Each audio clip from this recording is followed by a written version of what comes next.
A day in my life as a full-time content creator, ma'am.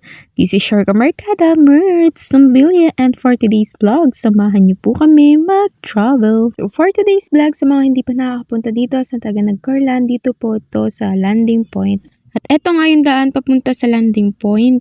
Haba-haba ang ating biyahe, pero wag kang mag-alala dahil kahit mainit yung panahon ay makulimlim naman yung dadaanan mo dahil napakaraming ang puno dito. At malamig nga rin ang klima dito kumpara mo sa mga city. Kaya kung mahilig kang mag-gala sa mga gantong tanawin na malabundukin, ay arat na. Ito nga ay magkasama nga lang kami ng aking panganay at ng aking asawa. Na nga namin ay sama ang aming bunso dahil hindi nga kami kasya. Medyo may mga paahon-ahon nga dito kaya delikado talaga kung maramihan talaga kami dito. Dahil wave nga lang yung service namin. At pagdating naman dito sa way na to ay hindi ka na rin maliligaw dahil isang kalsada lang yung dire-diretsuhin mo lang. At habang papalapit na nga kayo sa daan ay matatanong nyo yung bundok. At eto may mga madadaanan nga kayo dito na may mga kubo-kubo. Mga oras na nga ito ay alas 4 na to nung kami papunta dito. At ayan na nga yung talagang bundok. At malapit na nga yan doon sa mismong landing point. At kung naghahanap nga kayo ng camping site ay meron din dito. At wala namang problema sa mga bilihan ng mga pagkain dahil meron na nga rin mga tindahan doon. Masarap din nga ditong pumunta kapag gabi. Tatanong mo naman ang city life. Kaya naman kung naghahanap ka ng nakaka-relax na lugar ay dito pumunta ka na. Kung ayaw mo naman bumili ng pagkain ay pwede ka rin naman magdala. Yan na nga yung bundok at nalalapit na nga. Dito nga pala may mga madadaanan kang mga bahay-bahay din na pa konti-konti. Meron mga madadaanan din na mga kubo-kubo. Meron na nga rin ditong mamihan. Kaya lang dito nga ay wala pang kuryente pero mga gamit ng mga may tindahan dito ay solar light. At eto na nga yung natanaw mo ay nalalapit na nga tayo sa ating paroroonan. Napunta talaga ako dito ay relax na relax talaga ako dahil napakasarap sa mata pagmasdan ng mga green. At eto na nga yung landing point.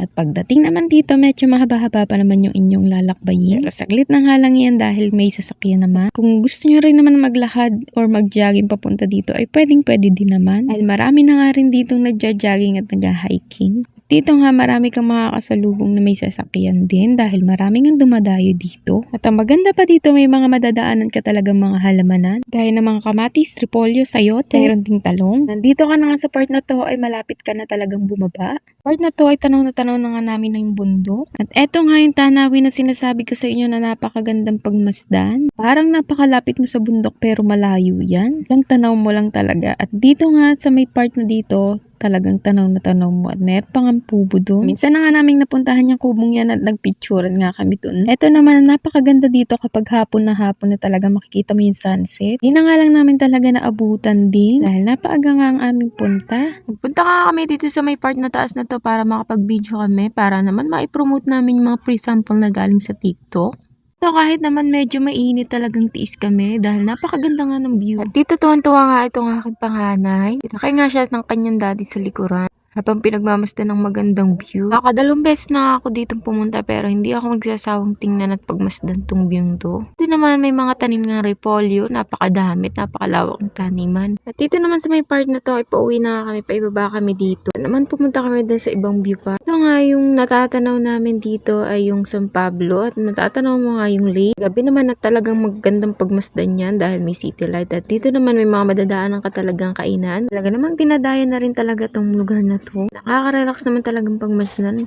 At maganda pa dito, marami na nga din ditong tindahan at kainan. At paggabi naman, ito yung mapagmamasdan mo dito. Ang city light at yan ay San Pablo. Natatanaw pa nga kami dyang lake. At yung ikaw yung mismong naandito, napakaganda talaga niyang pagmasdan. Labo nga lang talaga tong camera ko dahil 50 megapixel lang. Ito naman yung matatanaw mo sa gabi. Gabi naman, ito yung matatanaw mo dahil may mga kainan at mga cart na nga dito. Mga tindahan nga ng mga sandwiches, meron ding tindahan dito ng mga cafe. Mga tindahan ng kape. Labo nga talaga yung pagkakakuha ko. Talagang pagpasensyahan nyo na. At ito naman yung matatanaw mo sa gabi. Talagang marami na ditong ilaw pero mga solar light lang yung mga gamit nila. Matatanaw ninyang tindahan po yan. Ito naman siya sa araw. Talaga naman magandang pagmasdan. Kaya maganda ditong pumunta mga bandang 5 or 6. Hanggang abuti na kayo ng dilim, talagang magandang pagmasdan sa gabi. At dito nga napatambay na kaming mag-anak. Para naman kumain dito at makapagtambay-tambay na din dahil malamig-lamig nga sa part na to dahil may puno. Habang dito naman kami nakatanaw sa bundok, tangka lang yung dala namin at buti na lang nagdala kami. Dahil yung wallet ay hindi nga namin nadala. Dahil sa sobrang excited ayan, wala na nga kaming dalang pera at hindi na kami nakabili ng mami. Kaya eto, tsaga na nga lang din kami dito sa snack namin. Pero okay lang. Pero habang nakakatambay kami dito ay meron nang nagpapalipad dito ng gurion. Dito tamang kwentuhan lang kami mag-anak. Sobrang ligaya nga nitong aming panganay dahil napagbigyan ng kanyang gusto. Sabi nga niya pumunta daw kami ng bundok. Kaya naman dinala na rin namin dito. Ilang beses na nga kami nakakarating dito ni daddy pero itong panganay namin ay first time nga lang niya. Kaya sobrang satisfied siya nung nakarating dito. Dala na nga rin kaming tubig dito. Ito nga punong to nagsisilbing aming payong. Natawa ako dahil habang nainom ako ay nadilim. Ba ako na may naliwanag. At syempre hindi ko rin palalagpasin na mag-TikTok. Tiniligan ka, nilipitan ka.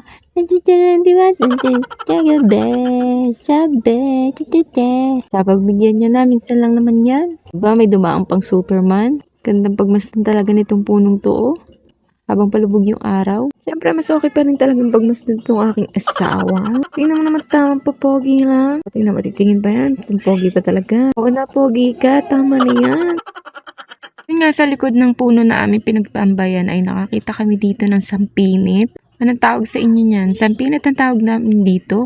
Strawberry gubat nga pala yan. Matamis kapag hinog at maasim naman pag hilaw. Okay nga ni daddy yung mga sampinitan dito dahil naglalaro nga daw sila dito nung sila'y kabataan pa. Kaya naman nanguhan na nga siya dito ng mga sampinit. Kinain namin yung iba naman ay dinala namin. Para naman makatikim si baby. Habang nangunguha si daddy, ito naman yung view at yan naman yung isa sa lakes sa San Pablo City. Ito naman yung unang batch na nakuha ni daddy kaya naman kinain muna. Para matikman namin kung hinog na nga.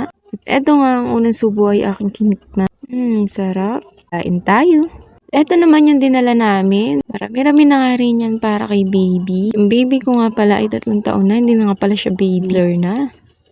At dito naman, tuwan-tuwa naman itong aking panganay. Talagang happy siya sa pagpunta niya talaga dito. Tawa ng tawa at missing niya talaga yung kakulitan. Pipicturean ko siya at pag siya gumawa talagang umaanga pa rin naman. Tapos ngayon titingnan niya daw ay tawa ng tawa naman siya. Nakakatuwa talaga na dinala namin siya dito dahil wala kanyang stress. Lagi na nga lang siya nabababad sa pagsiselfone. At nang pumunta siya dito ay talagang nasatisfy siya. Dito naman pauwi na kami at pupunta naman kami sa tramline. Pag uwi nyo, ayun pa rin yung matatanaw yung bundok. Ito naman yung pauwi na nga namin. Doon naman kami sa aming second destination. Nung nakamotor nga kami, nakakita pa rin kami ng sampinit ulit. Bumaba kami para kumuha. Para madagdagan nga yung dala namin. Bago namin ibigay yan sa aking bunso ay sinugasan nga namin. Para sure na malinis. Alam niyo ba nung bata kami, napakahilig namin kumuha ng mga ganito. At talagang nag-aagawan kami sa mga hinog. Yung mga kapatid ko at mga kababata ko. Ito nga yung nakuha namin. Hindi nga lang yung nakuha namin, madami pa, hindi na nga lang namin na i-video. After nun, pumunta naman kami dito. Ito nga ay sa may barangay Abo. Ito naman yung tramline at makikita mo rin yung bundok. At aakit ka pa nga dito sa may hagdan at medyo nakakatakot din kung takot ka sa height. At ito nga yung bundok Banahaw na matatanaw mo dito at may tramline nga dyan. At dito naman sa kabilang bundok, ito yung San Cristobal. Kala mo nga lang malapit pag nandito ka pero napakalayo po niyan. Malapit nga lang sa tanaw. At pag mga gantong tanawin talagang gustong-gusto namin balik-balikan. Sana marami pang tanawin ang mapuntahan namin. Magagandang view. O siya hanggang dito na lang. Don't forget to follow, share, and comment. Bye!